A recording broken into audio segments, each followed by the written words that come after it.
So we're going to take a look at an attempt at branding. The Motley Fools, buy low, sell high. This is a Knizia game. I picked it up way back and more or less decided, hey, I really like Knizia and let me pick up more of his stuff. And you know, it's got stocks in it. I think he plays with stocks and some other things. I know he does, but I don't remember if he's the one who did UP. I'm not great at remembering my designers of Euros, but it's got a Knizia feel to it, right? And so I wouldn't be shocked there. So I'm not expecting something that's going to be necessarily a real simulation of the stock market. But, you know, it was cheap. I picked it up, and I don't think I've played it yet. So, I know I haven't videoed it, but I don't think I've played it at all. So let's take a look at this. It doesn't have a lot in the way of rules. The game is pretty damn simple. So these things represent stocks.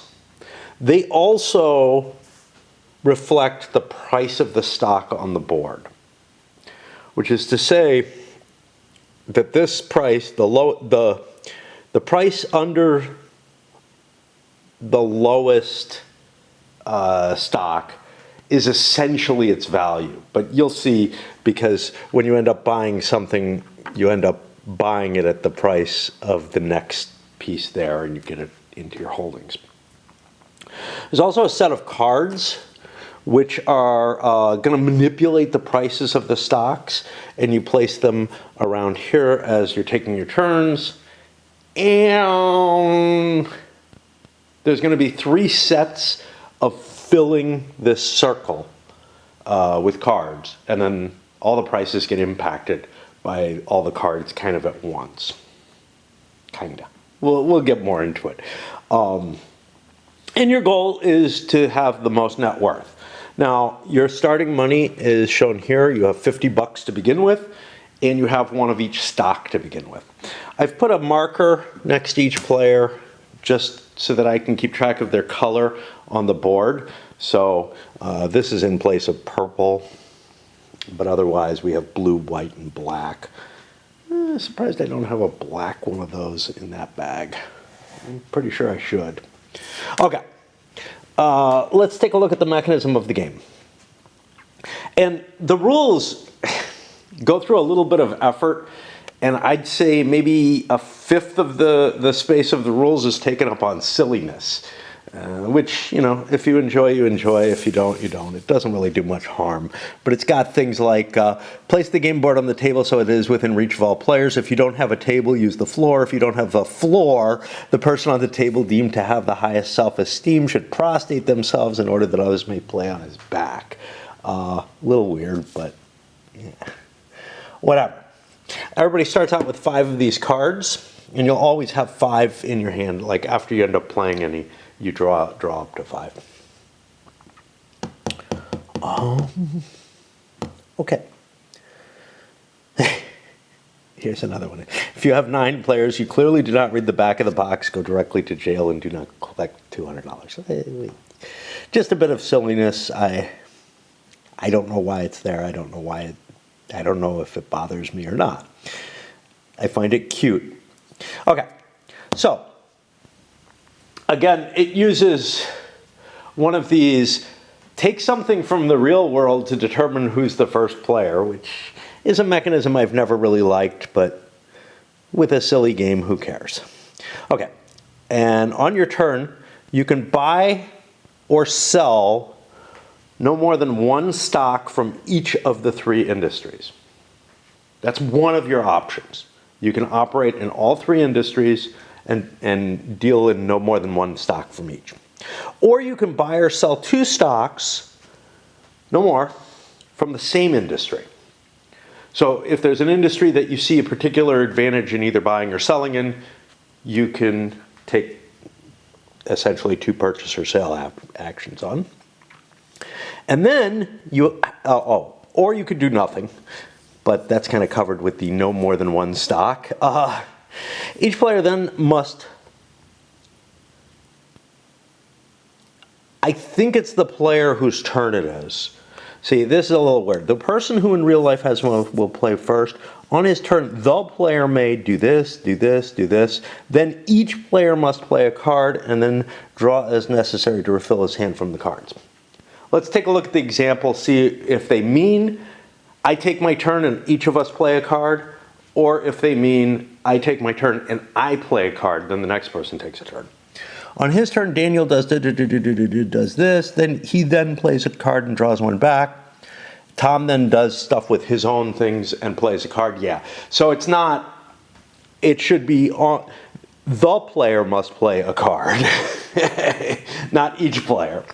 That's the kind of ambiguity that could create a very, very weird, different game. Okay. On the first round of play, the starting player is only allowed to buy or sell one stock, and the second player can only buy or sell 2 stocks from 2 different industries.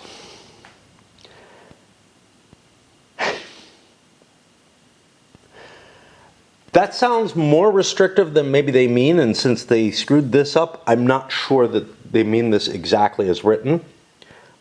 But I also don't think they have an example that deals with this. So, yeah. It's weird how many, ambiguous rules they've managed in such a simple, small game. Like how much they fucked this up. Good job, man. Okay. The second player may only buy or sell 2 stocks from 2 different industries. Again, I don't know if that's right. Third and fourth players, and from then on throughout the game, everybody follows the normal path. As this is written, the second player must buy or sell 2 stocks from the same industry. They're not allowed to pass. They're not allowed to buy from 2 different industries, sorry. They're not, so they must buy 2 stocks from 2 different industries. They're not allowed to buy 2 from the same industry or sell, and they're not allowed to pass. That's how it's written. What it may mean is instead of being able to do choice A, buy or sell no more than 1 stock from each industry, they are allowed to do that choice but only for 2 of the industries instead of 3. So they don't get 2. Well, okay. Anyway, how much it matters, I don't know. I'll probably take advantage of that anyway, or follow the rule no matter what I was. Even if the rules were relaxed, they probably aren't going to pass. And buying 2 stocks from the same industry. See, this is a possibly stronger option. And that's the question. Are they only allowed to do the 2 stocks from 1? And I don't know. But that's how we'll play it.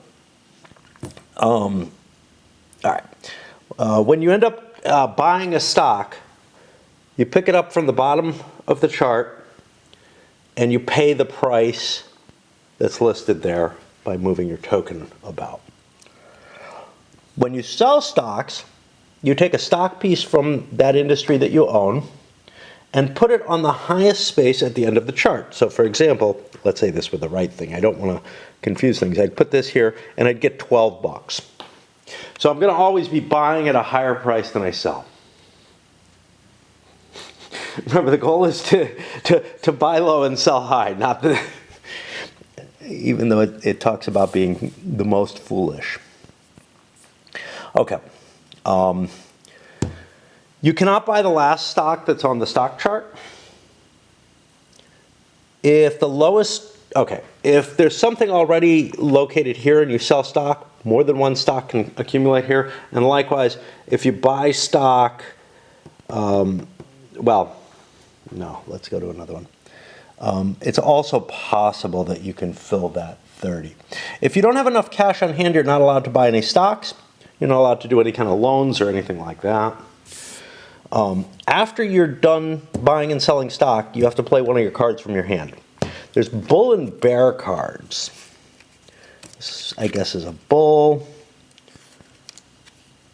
I don't know. I think these are bulls.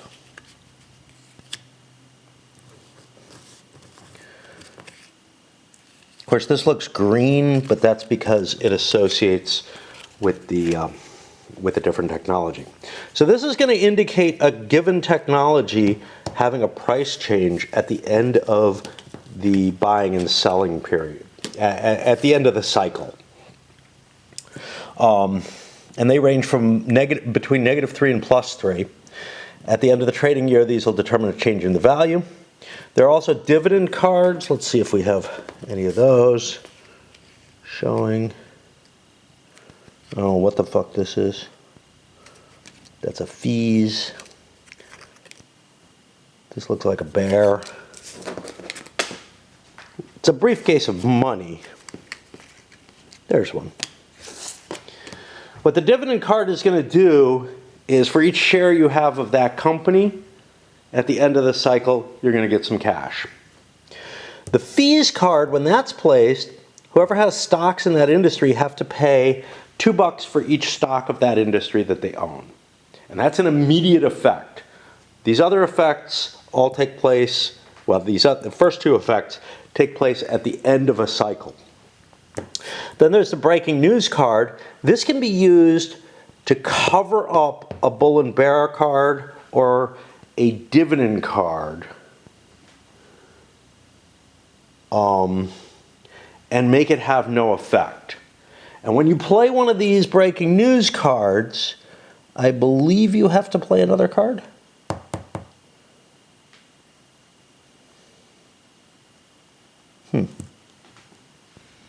Maybe it's the fees.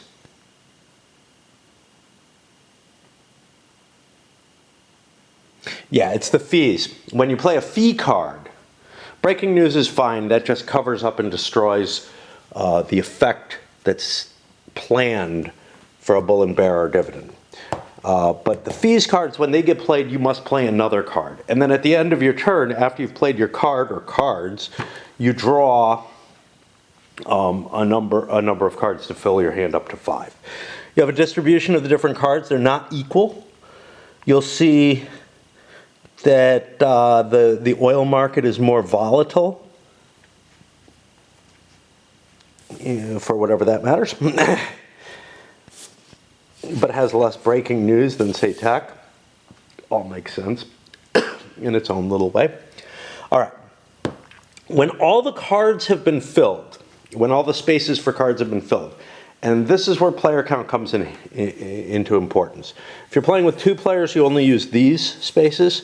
If you're playing with 3 players, you add these 2 spaces, and then if you're playing with 4, you add these spaces. So, there's an attempt to try to make the turns about the same size. Not really, but because 2 players fills up a lot of board. So, I don't know. Once all the cards have been filled, once all those spaces have been filled, you're at the end of a trading year. That can break. Like if a fee was the last card played, you don't have to play another card immediately. Eliminate any cards covered by breaking news. Then for each industry, net out bull and bear cards, change the position of each stock. According to the bull and bear cards, there'll be an example of how you move the pieces around just to manipulate them properly. It's not complicated. And this is where multiple things can end up in the 30 space. The value of stocks can't move higher than 30 or lower than 2. Okay. After the prices have been manipulated, then you look at the dividends. And each dividend card, so the number of dividend cards that are out generate a different amount of money, a total amount of money for each stock that you have.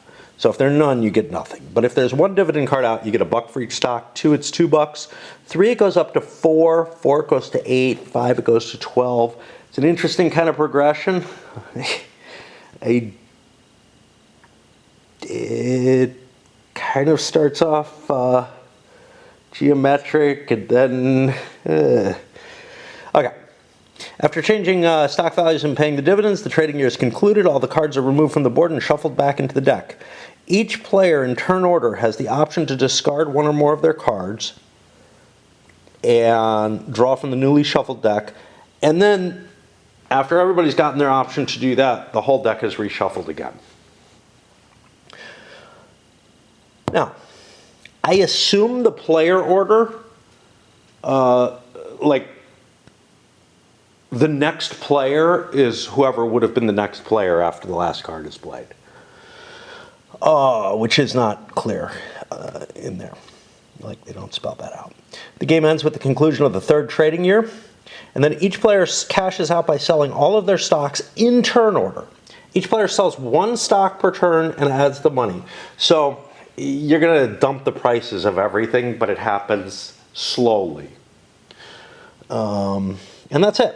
Whoever has the most points wins the game. All right, I'm going to light a pipe, and then we're going to start playing. And this is going to just be a quick hit because there's hardly any rules, and there's hardly anything to say about this game, I fear.